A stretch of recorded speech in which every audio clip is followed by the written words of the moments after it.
Hello बच्चों, मेरा नाम ईशु है। आज हम आपकी संस्कृत की बुक रुचिरा प्रथमो भाग का तीसरा चैप्टर कवर करने वाले हैं। तो बच्चों, welcome to my channel learn with Vishu. आपकी बुक का तीसरे लेसन का नाम है शब्द परिचय तृतीय। शब्दों का परिचय ये रोमन लैंग्वेज में लिखा हुआ है। हम इसको संस्कृत में तृतीया लिखते हैं और हिंदी में तीसरा होता है। कुल मिला के शब्दों के इंट्रोडक्शन का ये तीसरा चैप्टर है। बच्चों, इस चैप्टर में आपको नपुंसकलिंग शब्दों के बारे में बताया गया। पहले में आपको बताया गया था पुल्लिंग के बारे में, दूसरे में आपको बताया गया था स्त्रीलिंग शब्दों के बारे में, और इसमें आपको बताया गया नपुंसकलिंग शब्दों के बारे में। बच्चों, नपुंसकलिंग शब्द वो शब्द होते हैं जो ना स्त्रीलिंग में आते ना पुल्लिंग में आते, तो उसके लिए एक नया लिंग फिट कर दिया गया, वे शब्द उसमें लगाए जाएंगे। तो बच्चों, आप पहले तो यही सीख लो कि नपुंसकलिंग वर्ड लिखते कैसे हैं। तो हम छोटे छोटे शब्दों को करके लिखेंगे। नपु लिखेंगे पहले। नपुन आधा है तो अनुस्वार लग जाएगा नपुन सक स क। नपुंसक तो यहाँ तक हो गया। लिंग तो बच्चों सबको लिखना आता है, लिंग तो नॉर्मल लिखा जाएगा। ल छोटी की मात्रा, ड इसमें ये अणा इसमें आधा होता है, नपुंसकलिंग। तो बच्चों, नपुंसकलिंग शब्द वो शब्द होते हैं जो ना फीमेल में होते ना मेल में होते। जैसे एग्जांपल लगा लो आप, जल, वृक्ष, पत्ता, और भी इत्यादि बहुत सारे होते हैं। तो अब आप सोच के देखो, जल ना फीमेल में आता, ना पुल्लिंग में आता, ना स्त्रीलिंग में आता, तो उसको हम नपुंसकलिंग में फिट कर देंगे। आप इन तीनों वर्डों को बोलकर देख सकते हैं, ये इन्हीं में फिट होंगे। तो बच्चों, अब इसमें हम देखते हैं कि नपुंसकलिंग के हिसाब से शब्दों को कैसे सेपरेट किया गया वचनों के हिसाब से। तो देखते हैं बच्चों, नपुंसकलिंग शब्दों का वर्ड होता है एतत्। इसमें ये शब्द रूप इसी हिसाब से चलता है, एतत्, एते और एतानि। इस हिसाब से आपको इस लेसन में इन तीनों शब्दों को देखने के लिए मिल जाएगा। ये ऐसे होंगे कि ये एतत् होएगा एक वचन के लिए, एते होएगा दो वचन के लिए, और एतानि हो जाएगा तीन या तीन से ज़्यादा वचन के लिए। तो बच्चों, एग्जाम्पल के लिए आप पहले ही देख लो। पहले लेसन में जैसे आपको दिया गया था एषः, फिर आ गया था एषे, फिर आ गया था एषा। तो बच्चों, जिस हिसाब से पुल्लिंग के लिए यहाँ पे एषे लिया गया, उसी हिसाब से नपुंसकलिंग के लिए यहाँ पे एतत् लिया गया है। तो इसी हिसाब से हम इस लेसन में पढ़ते हैं। तो बच्चों, हम शुरू करते हैं अपने चैप्टर का पहला पैराग्राफ। तो बच्चों, हमारा पहला पैराग्राफ आता है ये। पहले तो हम चित्र को देख लेते हैं। इस चित्र में इसके बारे में बताया गया है। ये कुदाली के, इसे कुदाली बोलते हैं और हरियाणवी में इसे कस्सी बोलते हैं। इसके बारे में बताया गया है। यहाँ पे एक लेडी मजदूर, जैसे मजदूर होता है तो लेडी मजदूर होगा तो उसको हम वैसे बोलचाल में मजदूर नहीं बोल सकते हैं, पहचान के लिए इसको मजदूर नहीं बोल देंगे। इसी के बारे में बताया गया है। मैंने आपको सेकंड चैप्टर में बताया था कि जब चीज़ें समीप होती हैं तो यह आ जाता है, और जब चीज़ें दूर होती हैं तो वह आ जाता है। इसमें यहाँ पे इसके पास है तो यहाँ यह लगेगा, यहाँ पे इस एतत् का मतलब यह लगेगा। तो बच्चों, शुरू करते हैं।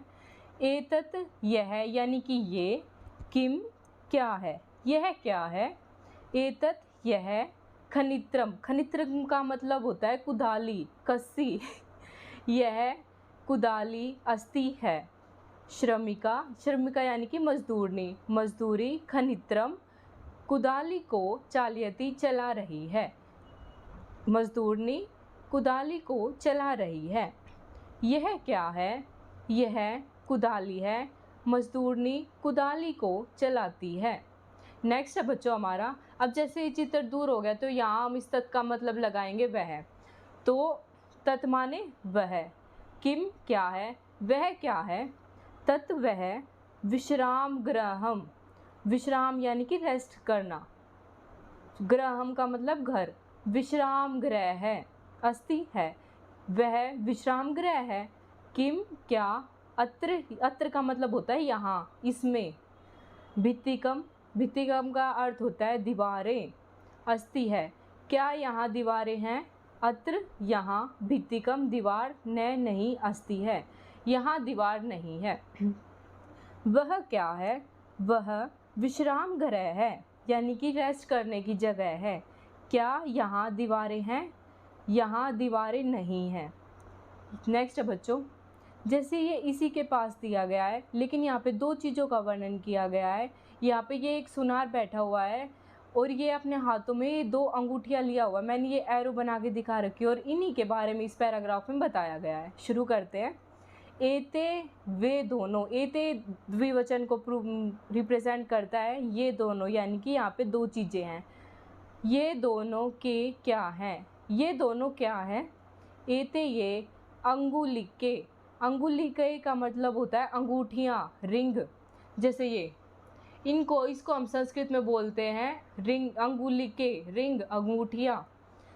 यह अंगूठियाँ स्तः हैं।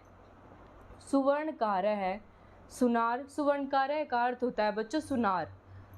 अंगुलिके अंगूठियों को रचयति बनाता है, रचयिता का अर्थ होता है बनाता है, रचना करता है। ये दोनों क्या है? ये दोनों अंगूठियाँ हैं। सुनार अंगूठियों की रचना करता है, बनाता है। नेक्स्ट है बच्चों, यहाँ पे हमें दो बस दी गई है, इन्हीं बसों का वर्णन यहाँ पे किया गया है। ते वे दोनों के क्या है? यहाँ पे ये दूर है तो वे आएगा। वे दोनों क्या है? ते वे बस याने बसे स्तः हैं। वे दोनों बसे हैं। ते वे बस याने बसे कुत्र कहाँ गच्छतः जाती हैं। वे बसें कहाँ जाती हैं, कहाँ जा रही हैं। ते वे रेल स्थानकम, रेल स्थानकम का अर्थ होगा बच्चों, हम इसको तोड़ के करके देखते हैं। रेल प्लस स्थानकम हो जाएगा यहाँ पे बच्चों। रेल का अर्थ होता है रेलवे, स्थानकम का अर्थ होता है स्टेशन, रेलवे स्टेशन। गच्छतः जाती हैं, वे दोनों रेलवे स्टेशन जाती हैं। वे दोनों क्या है? वे दोनों बसें हैं। वे दोनों बसें कहाँ जाती हैं? वे दोनों बसें रेलवे स्टेशन पर जाती हैं। नेक्स्ट बच्चों, ये है हमारा फोर्थ पैराग्राफ। यहाँ पे छोटे छोटे 4 रुमाल दिए गए हैं। ये रुमालें हैं बच्चों, इन्हीं के बारे में यहाँ बताया गया है। ज़्यादा के लिए एतानी आएगा, मैंने आपको बताया था बोर्ड पे। एतत, एते, एतानी। बहुवचन के लिए बच्चों आ जाएगा एतानी। एतानी ये पास ही है इसके, तो ये है लगेगा। ये सब कानी क्या है? ये सब क्या है? एतानी ये सब करवस्त्राणी, रुमाल हैं। करवस्त्राणी का अर्थ होता है बच्चों रुमाल, संति हैं। ये सब रुमाल हैं। किम क्या? एतानी ये सब पुरानानी, पुराने हैं। पुरानानी का अर्थ होता है पुराने। क्या ये सब पुराने हैं? न नहीं। एतानी ये सब, तू का अर्थ होता है बच्चों तो। आपको अगर कोई वर्ड याद नहीं रहे ना तो साथ साथ लिख लिया करो ऐसे। आपकी बुक है, आपको पूरा साल रिवीजन भी करना है तो इसके लिए इजी भी रहेगा।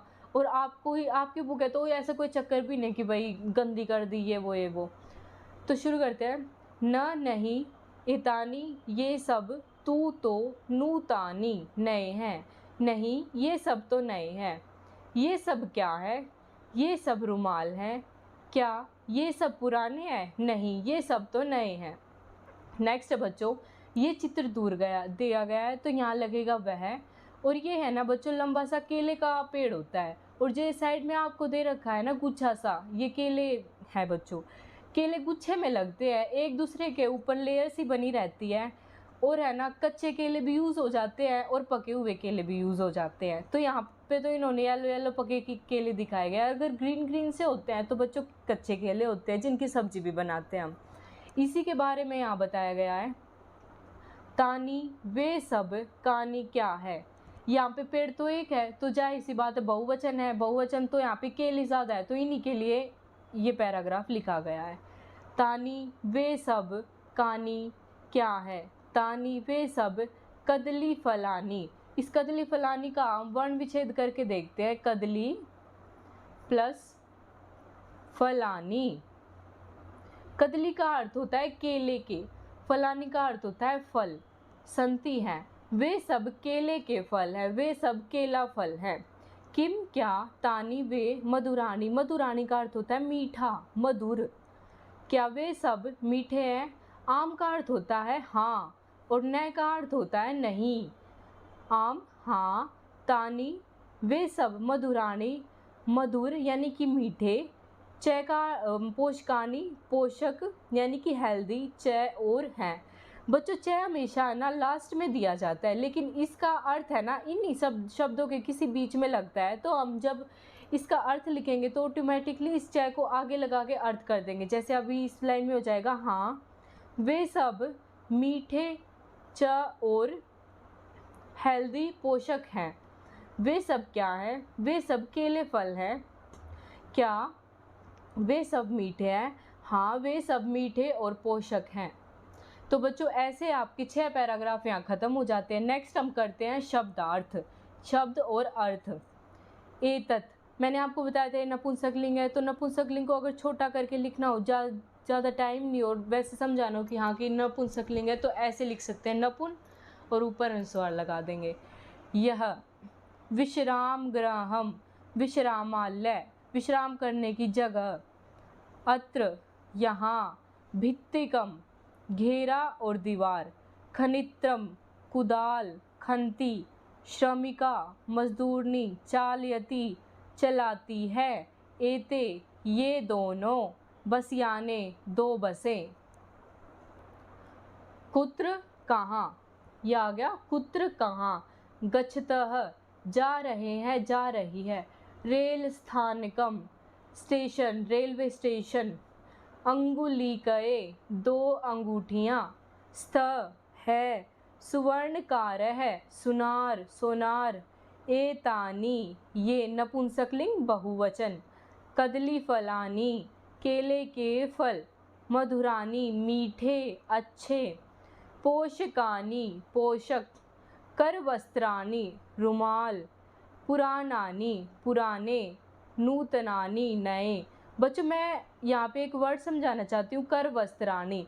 इसको हम अगर छोटा करके लिखेंगे तो ऐसे आ जाएगा, कर प्लस वस्त्राणी। यहाँ पे इस कर का मतलब होता है बच्चों हाथ का, हाथों का, हाथों का वस्त्र। तो हाथों का वस्त्र तो वही हुआ जो हाथों को पूछता है, यानी कि रुमाल। तो हम इसका पूरे का ही रुमाल बोल देते हैं, तो वो रुमाल संस्कृत में हो जाएगा कर वस्त्राणी। बच्चों यहाँ आपके शब्दार्थ खत्म हो जाते हैं। तो इस हिसाब से आपका 3rd चैप्टर खत्म हो जाता है। इस चैप्टर में हमने छोटे छोटे पैराग्राफों को कवर किया है, उसके बाद हमने शब्दार्थ को कवर किया है। अगर बच्चों आपको वीडियो थोड़ी भी हेल्पफुल लगी हो, थोड़ी भी अच्छी लगी हो, तो वीडियो को लाइक करें, चैनल को सब्सक्राइब करें और कमेंट बॉक्स में अपने कमेंट्स और डाउट्स को लिखें। उन्हें हम ज़रूर पढ़ेंगे और उनका रिप्लाई करने की कोशिश करेंगे। बच्चों थैंक यू, बाय बाय।